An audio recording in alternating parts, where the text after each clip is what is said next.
Welcome to the Immerse podcast. We are your hosts, Dan Ramsden and Alex O'Keefe. Join us and our guests as we dive into real stories of entrepreneurship, health, fitness and self-mastery. No fluff, no filters, just honest conversations that inspire, educate and challenge the norm. Let's get into it. Right, Danielson. Hi. Hi, everybody. Welcome back. We normally say welcome to the Immerse podcast, but I think we're going to change that now. Just by saying, hey, everybody. Well, you know what you're getting now, don't you? If you're listening. Hope everyone's good. We're back. We were meant to have a guest today. Yeah, we've had to divert quick here. We've had to divert. We've had to adapt. But that's all the stuff we talk about anyway. Yeah. So it's getting put into action right now. We're meant to have the awesome Grace Ramsden on this week, but she's just done a mental 247 represent endurance challenge at the weekend, and rough. Yeah, rough as toast. Did you know the format? Did you see it? I don't know exactly. I think it's a constant run with a ski. Is that right? Yeah, so 12 hours, and every hour on the hour. Oh God! Is it two teammates have to run a certain distance? Every teammate ran. Every teammate ran for 6 point something kilometres. 6 point something kilometres anyway. So however long that takes you to get back, say it takes you 35 minutes. Yeah. The rest of the hour, you're on max calories on the skier. Between you all. Then you do it again for 12, every hour for 12 hours. What do you think to that? I'm not a fan. I'm not a fan of that. George Heaton, don't know what you're thinking there. I'm not bro. a fan, mate. No, I'm not gonna lie. That doesn't float my boat at all. No, not me either. But speaking respect of Grace, for like, yeah. Listen, you dig what you dig, don't you? Yeah. And anyone that does that, you know, it's a hell of a challenge.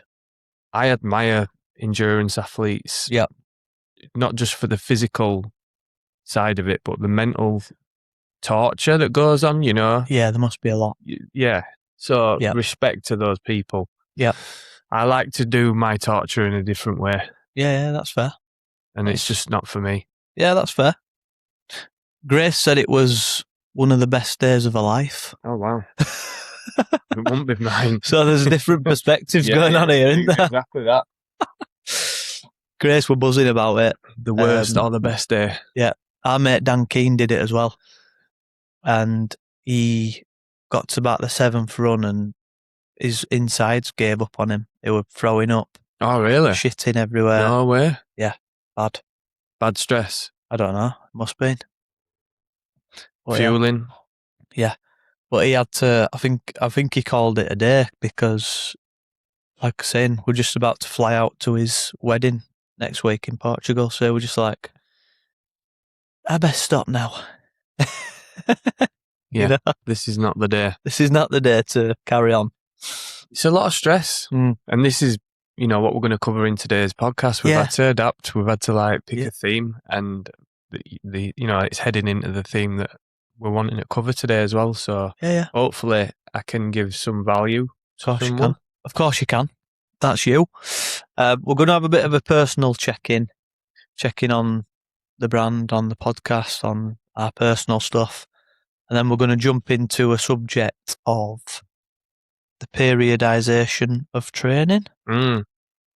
Just tell people what that is in a nutshell, mate, before we'll go into the catch-up stuff. But why are we choosing that today?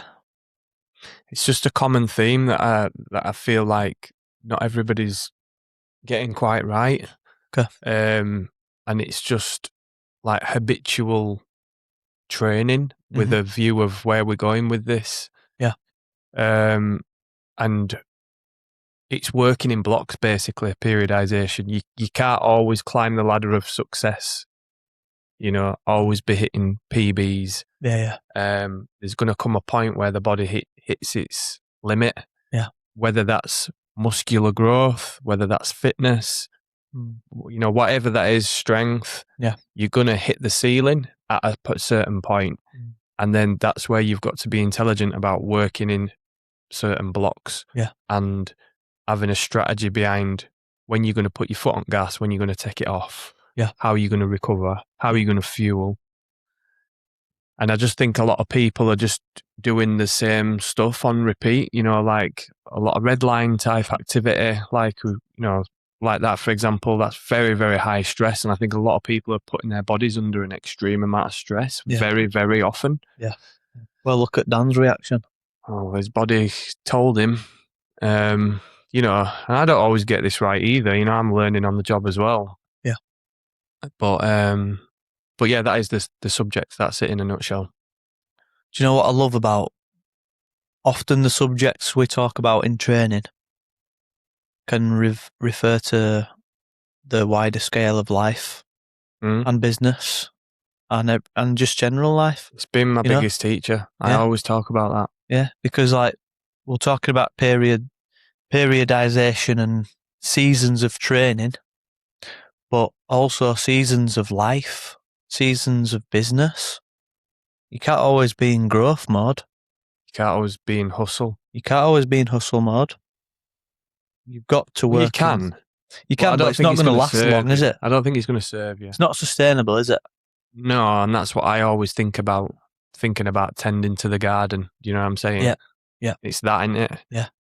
So I like that, mate. And your body will tell you. I've got a client at the minute who's just had a bit of a realization. No names to mention, but it's like, oh, I get it now. Yes. My blood's just told me. Okay. Yeah. And that's where you're going to get all your information from. You know, and anything else other than that is an opinion. But I spot these opinions because that's what I do. Yeah. You know, these things, I know that they're on the horizon. I've been through it. I've been doing this shit a long time. Yeah. A well-seasoned veteran. Yeah. I know. I've just realised I've got this in my mouth. Oh, yeah. What's that you've got there now? It's a focus pouch from New Tonic. Yeah. Okay. It's Chris Williamson and James Smith's brand. Yep, I know the brand. I'm aware of that. What's the focus pouch then? Do you feel focused right now? I feel super locked in. No, do you know what? I got given a free sample of like these. They look like the snus pouches, you know, with nicotine. Put it under your gum, nicotine pouches or whatever. And I've never been a smoker, never been into the nicotine game really. But there's a lot of quite good research around it. Yeah. Correct me if I'm wrong. Nicotine. Yeah. Yeah, there is. But obviously it's highly addictive. I got given some pouches when I was down in Wimbledon with the nicotine in. And I got quite a big buzz off of it, to be honest. And it was like, whew. But then I just thought. In a good way? Yeah. All right. But then I was just like, do I really want to be potentially getting hooked onto something else? And then I found these. These are... What else are you hooked on? Probably, caffeine. Definitely. Caffeine's a big one for me. Coffee? Yeah, coffee. Not just caffeine in general? Just coffee, I think. Or maybe that's just a habit. I don't know. No, it's a thing. Yeah. It's definitely a thing for me. I've had to reduce my dose. Yeah. Feel better for it. Yeah. Yeah. Well, I have a couple of coffees a day. Our man, Liam Brown, I use his cacao in the morning. Oh, do you? Yeah, I do. Do you? Yeah. How's that going? Good. Is it? It switched that morning drink. I still do drink coffee, but I don't drink coffee habitually, and it's not how I start my day anymore. It's cacao how you start your day. That's cool. Hydrate first, always. Yep. Hydrate before you stimulate. Nice. Is the rule. Yeah. Take my vitamins, whatnot, and then cacao would be my morning sort of warm. I love drink. the idea of that. I think I could have that first thing because when I wake up in the morning, I've got like the hour between 5 and 6. and I do like to have some. I won't ever have coffee in that hour, just because I like to, like say, I hydrate. I have electrolyte first. But I think I could probably have a little cacao in there as well. I when I do my mindfulness stuff. Yeah. I feel better on a hydration perspective. Right. So, interesting. you kick a lot of fluid out when you're stimulated. Mm-hmm. So, right. And then I don't want my kidneys to work too hard, because that's something I've got my eye on. Yeah. With my blood work and stuff. So, when you're training hard and things like that, mm-hmm. quite often, that can impact your kidney health as well. Okay. So yeah, caffeine is one thing that I've tried to manipulate a little bit, just to see if that helps. I like that. And it feels like it is. I just haven't had my bloods done to test it. Okay. Yeah. Right. So there you go. Cool. That's that one. Well, these pouches, instead of nicotine, they have caffeine. Okay. 50 grams of caffeine, along with... hence the focus.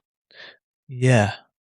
Along with other ingredients like nootropics, like research-backed nootropics, it says. It doesn't have an ingredients thing here, but there's some like well-researched nootropics that are included in these that are mental focus, etc. Cognitive function stuff. Yeah.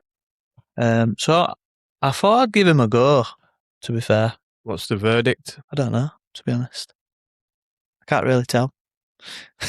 But I could tell quite a big difference from the nicotine ones, because you'd feel a tangible sort of shift. I think the dose of caffeine is not enough to touch the sides. 50 gram. Yeah. Because you're used to it. If you laid off caffeine for a fortnight and then had one, you'd probably feel different.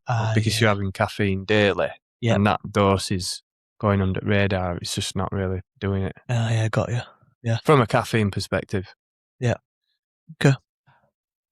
So yeah, that's them. Focus pouches.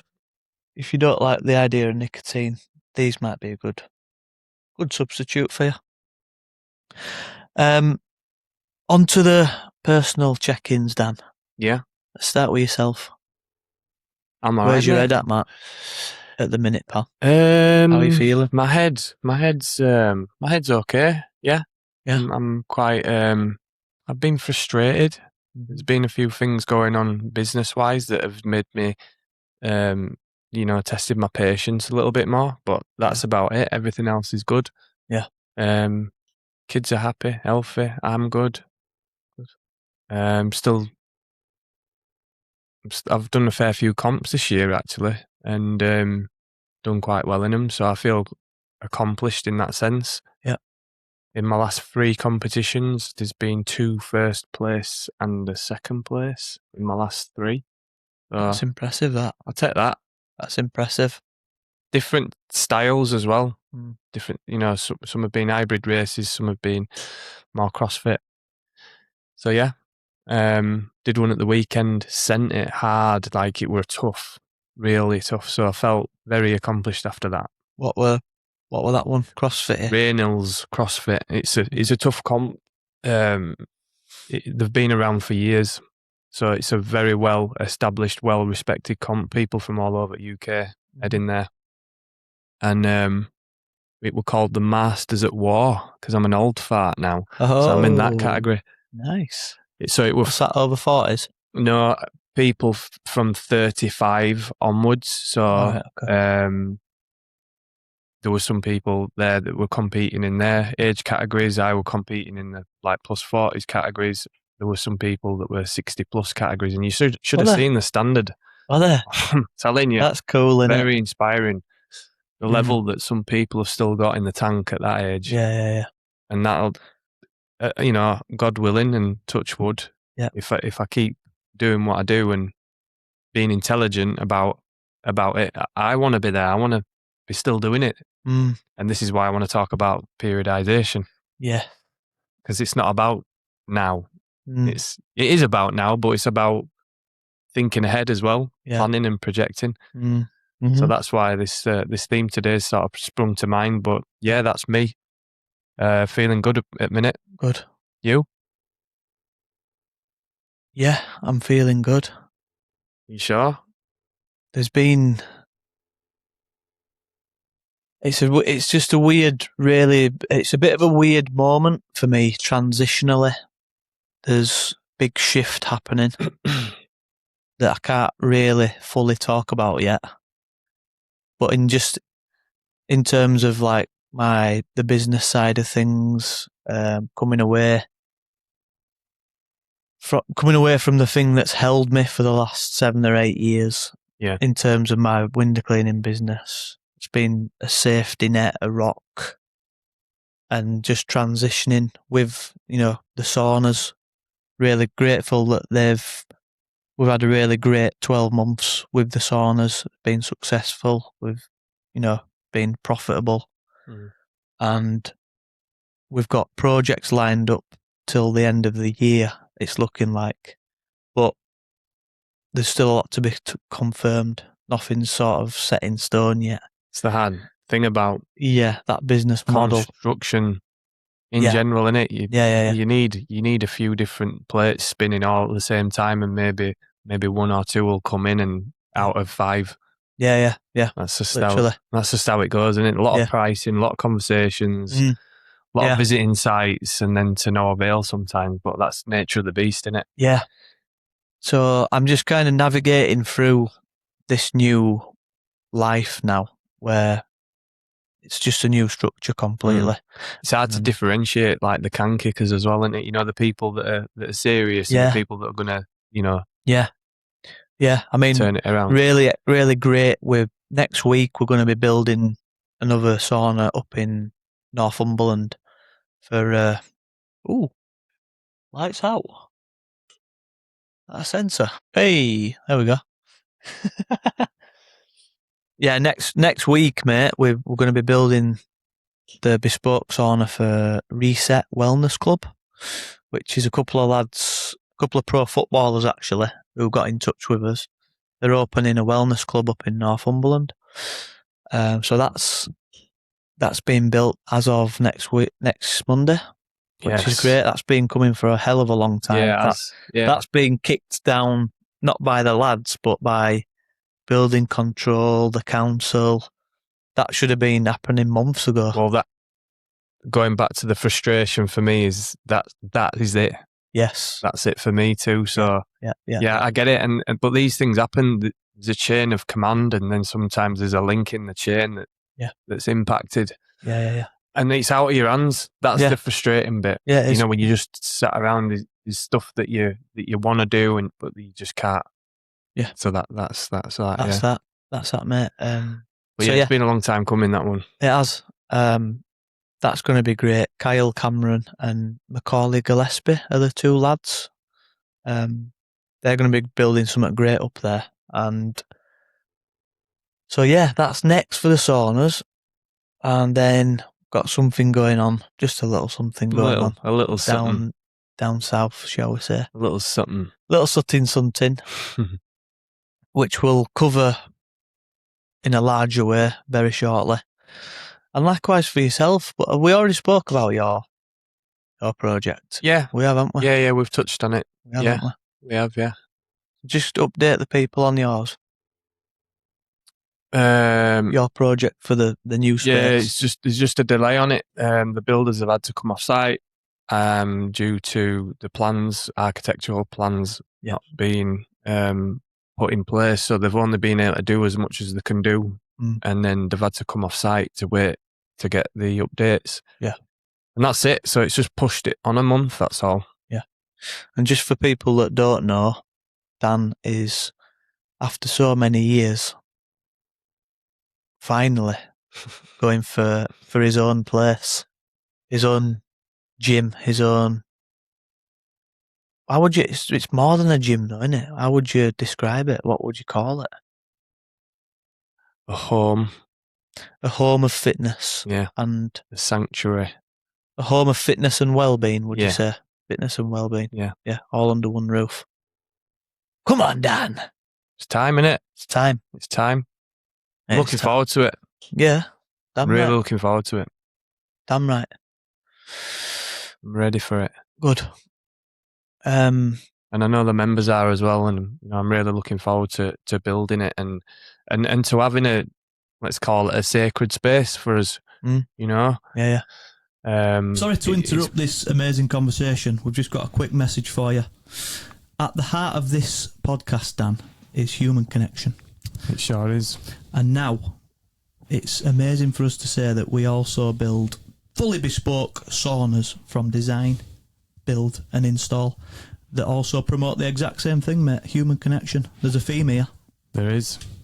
And all built to last, like we just keep saying. We wanted to provide products that last a lifetime, not just for a matter of months. Yeah. That's exactly our ethos and our message. So we wanted the products to match that, and they are the highest quality, the highest form of timber, the best quality heaters, and tempered glass to suit.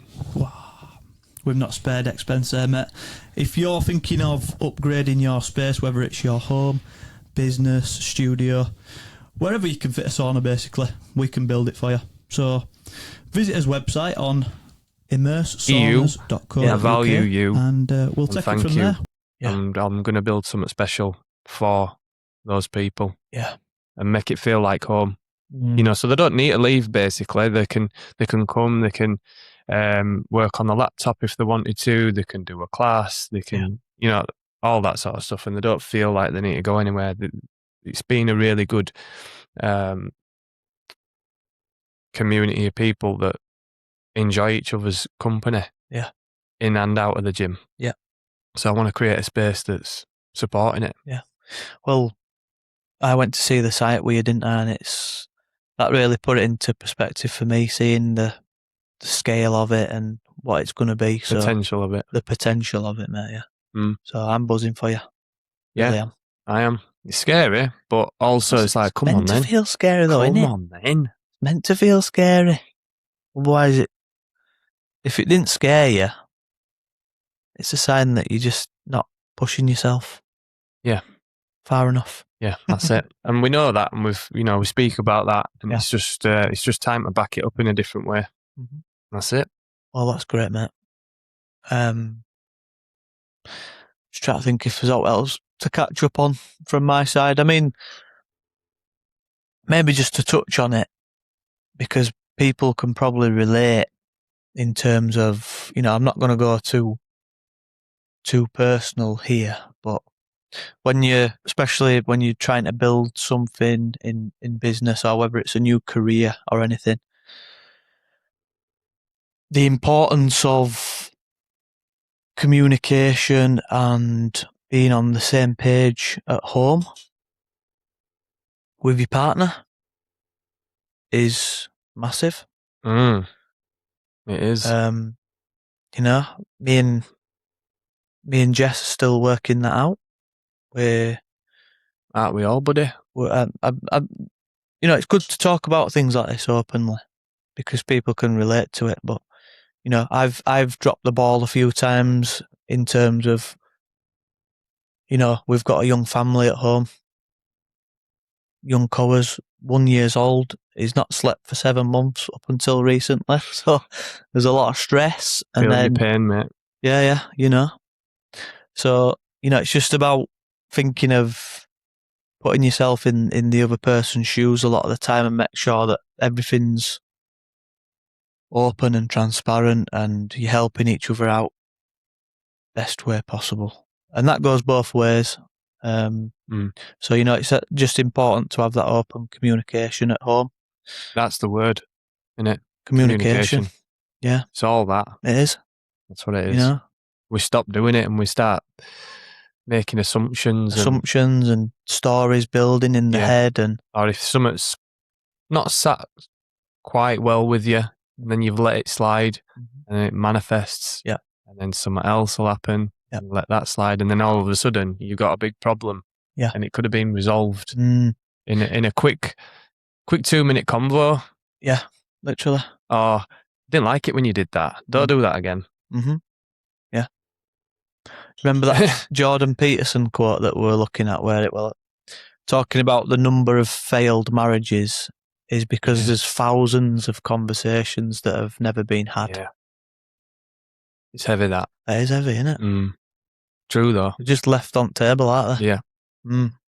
So, and I get it. It's hard sometimes. It's hard to have that dance and, you know, to try to pick the right time to communicate a certain thing. You know, sometimes it's not a good time to say what's going on in your mind when you've got to pick your moment. Yeah. As well. It's not easy. It's not easy at all. But we're all figuring that out, mate. Don't you worry about that. But yeah, it's like I said, it's nice to be open. You know, we all have our struggles, don't we? 100%. And it's good to talk about it. Yeah, it is. And social media's is dangerous for that because everybody's thinking that we're all living his best lives. Yes. And such a small fraction. It is. There's a lot more to it, as we know. Yes, definitely. So yeah, communicate, guys. Communicate with each other. You need to be rowing in the same direction. Yeah, that's all I'm going to say. Absolutely. Right. So I think that's a personal catch up from both sides. Let's get into the nooks and crannies of periodisation of training. Yeah. So why should someone even consider doing this, Dan? Because it's going to be a means to an end if not. And what I try to talk about and promote to my community and with anyone who wants to listen to my content or whatever I put out, it's a lifestyle. So, but also within that, we've got to be trying to be making progress within that lifestyle. You know, if let's say if you've got a fat loss goal, for instance, it's all right getting there, but can you stay there? Yeah. Can you get lean and stay lean so that you've got abs on Christmas Day, or someone just surprises you with a last minute trip to a beach and you think, fucking hell, I'm not ready. I can't wear next to no, I'm not ready. Yeah. Be ready. Always stay. How do you stay ready? How do you stay in good shape all the time? So I think a lot of people are getting it wrong by doing the same sort of stuff over and over and over again, months on end, running the same programs, whether that be redlining too often. And what I mean by redlining is doing extremely hard cardiovascular sessions where it's going beyond, threshold. You go into your max heart rate, and that's where you redline. And doing that on repeat and doing it on repeat and repeat and repeat, and that becomes a bit of a habit. And it's like, well, where are we going with this? So I think things have to go through periods and seasons and reassessing goals as they come. Yeah. So, for example, going back to a fat loss goal, you would work a block in a certain amount of time, depending on how much body fat you wanted to lose. For instance, it could take anywhere from 4 weeks to 16 weeks, let's say. And that could be a block of how long you're going to remain in a deficit to get you to where you want to be. But some people are always thinking about a calorie deficit, like they're constantly thinking about a calorie deficit. And they might have been on a fat loss plan for 3 years. Yeah. Well, no, it's too long. Like, you should have been there by now. Yeah. You should have been out the other end by now. So you're not working that periodized block well enough. And then you need a strategy on when it's going to start and how it's going to end and what you're going to do after it. And that's the thing about periodization. Yeah. Also, when it comes to like strength training, people want to get stronger. Okay. So you run the same program for a year. Physically and mentally, you're not going to get better past like week 12, 100%. You've hit your absolute threshold. The ceiling has been reached, and you're not going to improve on that unless you change something. So that's the thing about the periodization of training. It's thinking about working in different stages and different blocks. So from a central nervous system perspective, you're looking at like 6 to 8 weeks where if you're progressively overloading, let's just talk about strength and building muscle, right? If you're progressively overloading for 6 to 8 weeks and you're getting better and your lifts are going up each week and you're monitoring it and you know what you're doing, and you're hitting that, let's say you're doing 5 sets of 5 back squats and you start at 100 kilos, and then after 3 weeks it goes to 105, and then it goes to 110, and then after 6 weeks it goes to 120, blah, blah, blah. Yeah. You're going to get to a point where it's not going to climb anymore. You've hit the ceiling of that strength program. Yeah. So then what you've got to do is, over time, your rate, it's called RPE, rate of perceived exertion. So if you're going to start a program, your RPE wants to be about 6 out of 10 exertion level. Yeah. So you're not absolutely putting yourself, this is at the start of the program. This is the start of the program. Yeah. Now, what a lot of people do is, it's a problem as well, because I identify it a lot. Let's say someone's had a rest from training and been in for a while. They know what they roughly, their numbers of what they could do. Yeah. I know I can squat 100 kilos, but by rights, you should be really going in at about 75 on week 1. Yeah. Or 80 kilos. Yeah. You know what I mean? Mm. But no, they want to go straight in at RPE 9. Yeah. Right. So what that's going to do is it's going to completely tank your central nervous system, because you've not had a chance to adapt to it. Yeah. It's going to make you extremely sore, and it's going to put you off. Yes. So that time that you need to have off to recover from it, from a central nervous system perspective and a muscular health perspective, takes too long to get your frequency of progressively overloading. So you've made a balls of it straight out the gate because your ego's too big.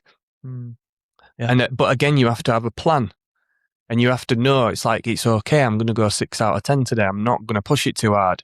I'm going to start ramping it up on week 4, 5, 6. Yeah.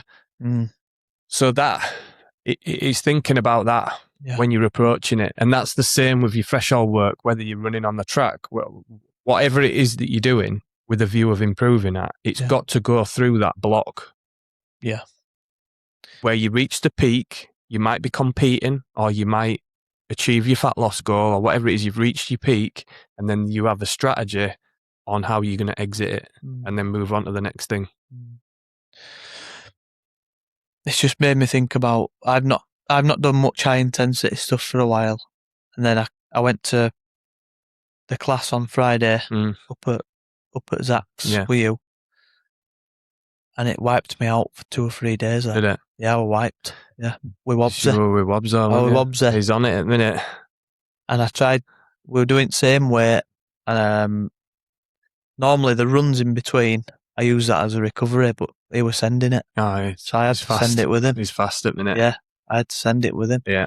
It wasn't a good idea. So what RPE do you think you were working? Fucking 11. But I went to, so this were on Friday, it's now Wednesday. I went for a run yesterday on Tuesday, so 3 or 4 days after.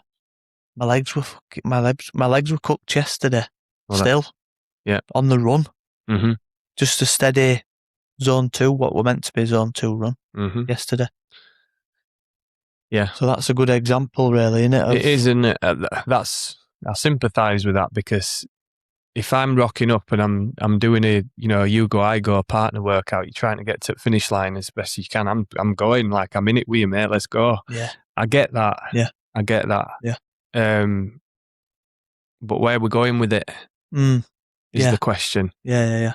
What's that about? That were just I suppose it's an isolated thing, innit? Like it were his birthday. I wanted to partner up with him. It were a bit daft, but it were good. I just got me thinking there, everything you explained. Is this just for someone who wants to take training seriously, or is it for the general person who wants? It's for everyone. Is this for everyone? Yeah, because it's from a health perspective as well. Okay. Because when you're breaking your body down in training, you're putting yourself in a catabolic state, which is a breakdown state. Your inflammation markers, your organ health, and all that is going to be compromised by it. Yeah. So, from a health perspective, you've got to have times where you have intelligent recovery as well, to let everything restore. And you would only really know that. You might feel fine, but your bloods would tell you otherwise. And you'd be like, oh, okay, no, I've got 3 markers that are out here. Yeah. But you don't know that unless you look at it. So why is it so hard for people to grasp this way of training? Because of FOMO online, people look at what other people are doing and think I'm not doing enough. They want to get involved in that fun-looking nightclub of a fucking workout class that people are doing right now, where they're sweating all over the shop and there's fucking disco lights on. Pisses me off, by the way. Call it out, Dan. Go on. Shite. Call it out. Shite, mate. I'm going to call it out because we did a podcast once with a sleep expert, and something that's very important about it, which we naturally should gravitate towards, and it's daylight. Yeah. So you don't want to compromise daylight. You want to make sure that you've got that. You don't want a moody nightclub setting when we're supposed to be, pushing the body. Yeah. So we don't get enough exposure to sunlight and daylight as it is, and then you want to put yourself in a little dungeon. Come on. With some artificial... Come on, man. Artificial lighting type. Kills me off, that. Yeah. And my gaff ain't going to look like that. No, there you go. Yeah, don't be setting up like fucking nightclub now, yo. I won't, don't you worry. I'm not going to get pulled into it. I'm going to do what I feel is right based on science. Yeah. Not just because it looks trendy. It's going to be a proper space, this man. I know it is. I know. But yeah. Went off on a bit of a tangent there, didn't I? Yeah, we did, yeah. Got a bit angry there, didn't I? Good though, isn't it? Just let it out, bit mate. Of passion. This is what this microphone's for. A bit of passion. Yeah, where we were going with that? What did you just ask me then? I can't remember, to be honest. Yeah, I just went for it, didn't I? Yeah.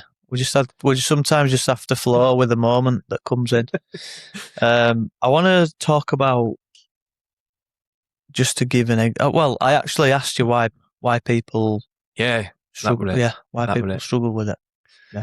Yeah, FOMO. Not feeling like they've done enough, and habit. So endorphins is a big thing. Like some people only feel really satisfied when they've sweated all over the shop. Yeah. Got out of breath. The endorphins are flowing. Yeah. It's been a positive way to start the day. I get it all. Yeah. It's an energizer. You walk out, you walk in, you're a bit like, meh. 3 out of 10, you walk out and you're 8 out of 10. Yeah. And you're like, morning, blah, blah, blah. You're like, yeah. I get that. But if that's all you want to do it for, then okay. But just something that I like to drop into people's minds is where you're going, and are you aware of the bigger picture of, like, for instance, your blood work, your organ health, the impact that it's having on your tendons and your ligaments, and how are you going to mitigate around an injury if it comes, if that's your thing, and you're wrapping your identity around feeling good for training. What happens when you're not doing it? What are you going to do? Yeah. To feel good. Yeah. That's what I'm on about. I suppose, though, that same person who relies on the feel good from the workouts, if they're not getting that in a season of, say, rest, they're still not getting it there, are they? You know what I mean? Getting what? The feel the good. Yeah. So they're not getting it either way, are they? Well, there's other ways of doing it, like contrast therapy. Yeah. A breathwork session, yoga, a nice walk on a hill without your devices. You can still be active with that. Yeah. You can still have active recovery. Yeah. And you can still find ways of getting your little dopamine spikes. Yeah. You've just brought up breath work there, and I need to talk about it. Yeah, go for it. It's phenomenal. It is absolutely phenomenal. I'm going to give a shout out to Louise. Yes, Louise. The space, the gal. The breathwork gal. The breathwork queen. That's how I introduce her to people. But I sat and had a guided 1-to-1 breathwork with Louise last week. And obviously me and you both now were brought back down to earth quite quickly afterwards. First time. We both were. Yeah. Oh yeah, the first time, yeah. Yeah. But yeah, like it were a 2-hour guided breathwork session with Louise, and I just need everyone to do it. We need everyone to do it to feel what it is, because it, especially with so much going on, the mind's racing. We've got thinking about this and that and that and this. And that space that Louise creates to lay down, put your blindfold on, forget about the world for however long it is. And it's deeper than that. She's really good about, it's almost like a therapy session. I'm not going to lie. I don't know if she likes it being referred to as that, but she asks you how you're doing, how you're feeling right now. What I really enjoyed about that session that we did with Louise is how she held that space. She's very good at that. Very good at that. And I recommend anybody do it. It were awesome. Yeah, it really was. But she's very compassionate about, and it's a sacred space, and she's prepared for whatever comes up for someone, and it might be an emotion of like pure happiness and joy, and it might be the complete opposite of that, but it needs to come out. It's trapped in there, and it needs to come out. So we've managed to it can be very heavy, but she's bang on at holding that space for you. So if anyone's not done it, reach out to Louise. In it for the long run, as the hashtag says, all the similar. Just to go back to that, well, the first time me and you obviously cried like a couple of babies afterwards, didn't we? Bronze is using the product. I started it. Show. Yeah. And then you gave me permission to do it. And all I went first. That are related to recovery are super useful but for me right now. It just shows that being able to be still. They're the best I've tasted as well. Allows you to feel things. Bias, my friend. Yeah. But sometimes you might be pushing to one side, or you might just have too much going on to even feel what you need to feel.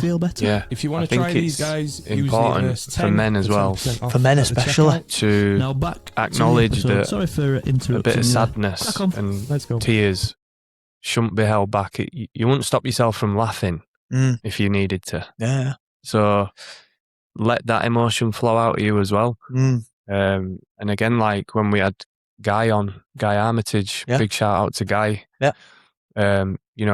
Masculine dude, 6'6", powerhouse of a bloke, playing one of the hardest games about, and he made himself extremely vulnerable. He does that on his social media, and he exposed himself on our podcast and put himself in a vulnerable spot and started crying, and it was like that is what we need more of. Yeah, that's true.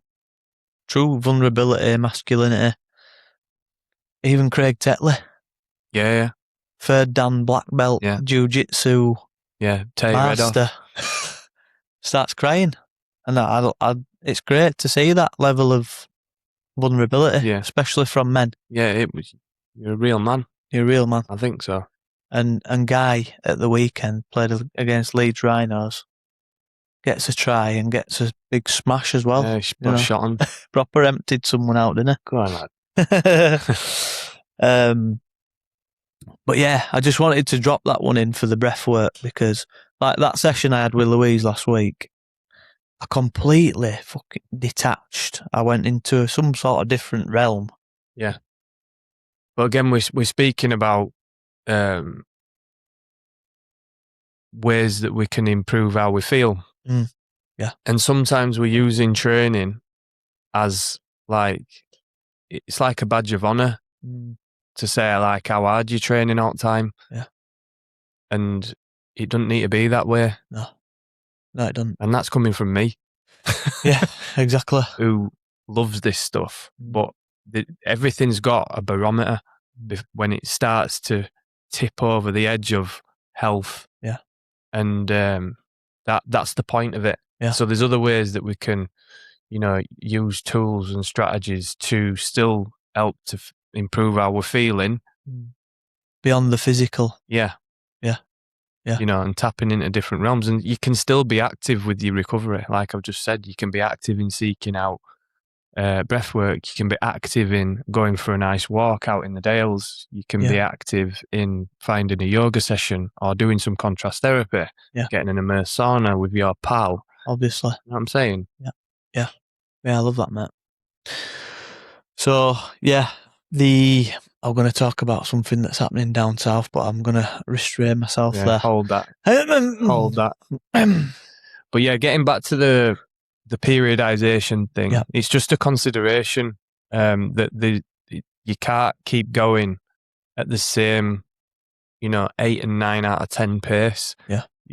Because we're not machines. At some point, some people might be. Some people think they are. Well, they are, and they might be taking something to enhance it as well. Yeah. And you're comparing yourselves to that, aren't you? Yeah, thinking I'm not enough. But you don't know what that some people are doing in order to keep doing what they're doing. Yeah. So I'm just trying to think of, the people that might be listening of, say it is just someone who trains generally. They might be doing a bit of running, bit of lifting, bit of high intensity stuff throughout the week. Yeah. Give us a bit of a breakdown of what these seasons might look like then. Let's say me, for example, because I representing the general training community right now. Because might be running twice a week, try weightlifting 2 or 3 times. I might do 1 high intensity session. That's what I've been doing. Okay. And that sounds about right in terms of how you're splitting that up. Yeah. But my question always would be, is you ask me a question, I ask you a question first, or I might ask you 5 more. Okay. Do you know what I mean? Yeah. Because there has to be context behind it. So my first question is what's the goal for you right now? Just to keep moving. Okay. Just to keep things ticking over right now. Yeah, so it's maintenance. Just maintenance. Right, so, okay. And is that maintenance in terms of everything from a strength, muscle, health, and fitness perspective? Yeah. Everything? Yeah. Right. So how you're splitting that up in the week is ideal. And I would probably keep, how many sessions are you doing? Run twice, lift twice, 1 high intensity. Right. Conditioning. Okay. So sometimes a little bit less. So your high intensity conditioning, let's say that's like an 8 out of 10 in terms of effort. Yeah. Your lifts, you still want to have in mind progression with your lifts. Okay. So if you're running a certain program, then you want to be seeing improvements within that program. So you try to slightly edge your bets. If you let's say you're doing 4 sets of 6, and between set 1 and set 4, you've shifted 400 kilos in total. What you try to do is you try to manipulate that number over weeks. So you might start at 400 kilos, and then by the time you're on week 6, you might be at 480. Okay. Yeah? Yeah. So you're still thinking about progression. Yeah. Because your muscle health counts for a hell of a lot in terms of everything. It's almost like another organ now, is your muscle health. Yeah. In terms of, what that's doing for you, from an insulin perspective, from a metabolic perspective, and cognitive. So muscle is important, and it's important to test the strength of it. Keep building it. Yeah. So think about being slightly progressive with that, like 6 out of 10s on that effort wise, but each week it's getting a little bit more intense. Yeah. And then your running is just enjoyment. Zone 2, bounce, don't send it. And that'd be a good way of splitting your week up. Nice. And then, is that a sustainable season, or do I have a season of dialing it down? Or but you're saying right now, your goal is to just keep moving. But is it to keep moving with still a view of a bit of progression? I think so. Yeah. What are you saying? To be honest, like, the capacity in my mind right now It's not going there. is just like, I just want to keep active for my own, for my mental state, for productivity. You know, that's where I'm at right now. I'm not really thinking of anything physical because there's so much going on with the business stuff, family. Don't go anywhere near a high strain then, because that can be counterproductive in terms of your cognitive abilities after it. If you absolutely send it, you know how you feel after that. You need to go sit down and stare at wall for a minute. Yeah. So you're not going to go straight on a Zoom call and have an important conversation. Yeah. You know what I mean? Yeah. So you've got, again, that's the season that you're in right now. Yeah. But if you were training for an IROX, there has to be a periodized plan put in place for you to get ready for the event. Yeah. Okay. When sports people come to me about in-season training and they've got these goals, and I'm like, hold it there, man.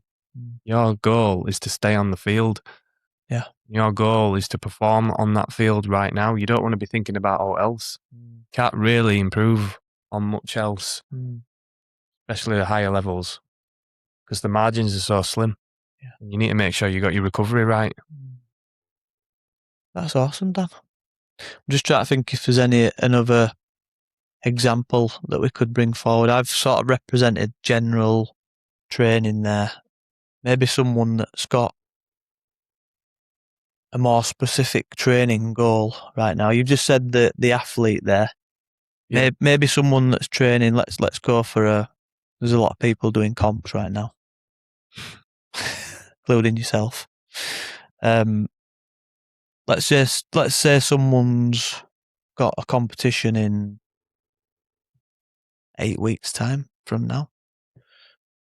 What's the sort of recommendation on the blocks from the periodisation? Yeah, well, I always say this and it really annoys people, so I'm sorry about this. It depends. Yeah. It depends on the comp, and it depends what you're trying to get ready for. Yeah. Let's pick one so we can give an example. So let's say someone's going for a high rocks. Okay.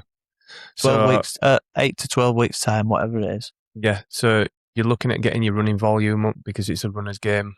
So your engine needs to be built. So you're looking at 1 to 2 zone 2 runs a week, a threshold and a high intensity. But in between that, it needs to have some strength-based activities, not hypertrophy, where you're looking to break tissues down. It's more about building strength and elasticity. So you're looking at power movements, staying strong, keeping your joints and your tendons strong, keeping your muscles strong so that you can project your body forward quickly in a run or a burpee broad jump or whatever. Yeah. So you've still got a good amount of power. So you're sort of preserving muscle. Yeah. Looking to edge your bets on improving your strength, but then really looking to improve that VO2 and getting your distance covered for running.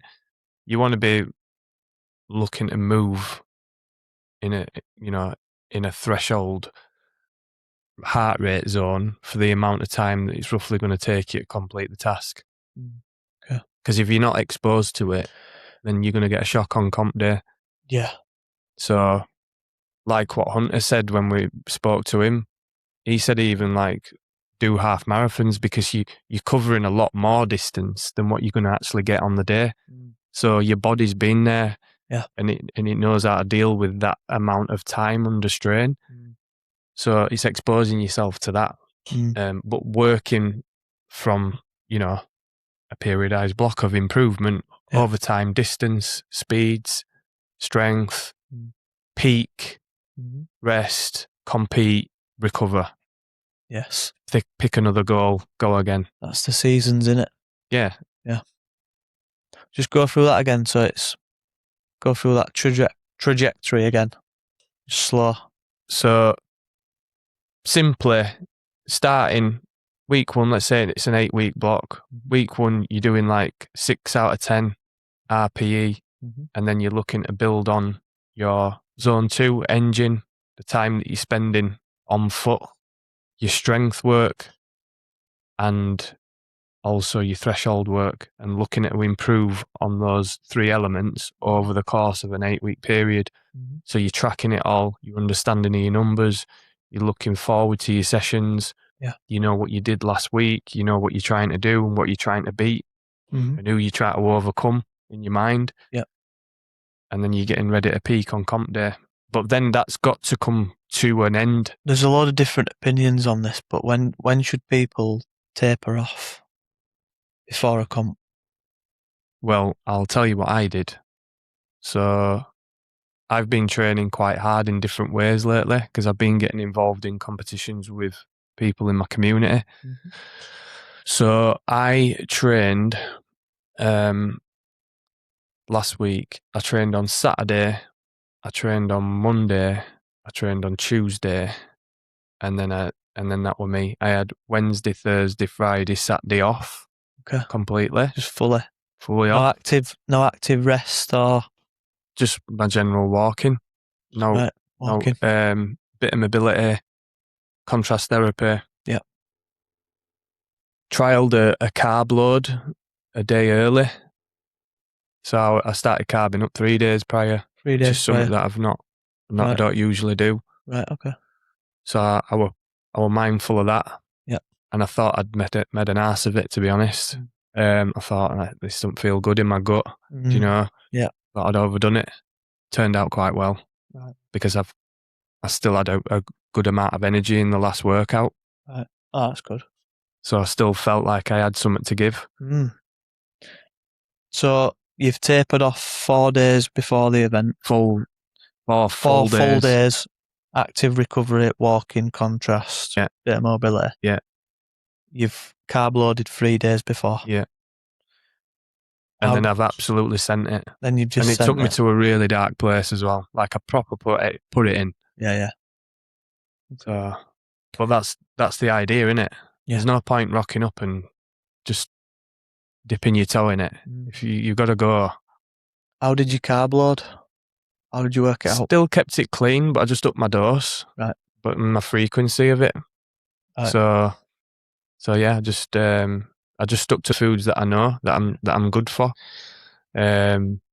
Oats, potatoes, rice, bit of wholemeal bread. Yeah. But then coming up to the comp, I ditched the wholemeal bread and I went with white, refined. All right. Yeah. Because for energy.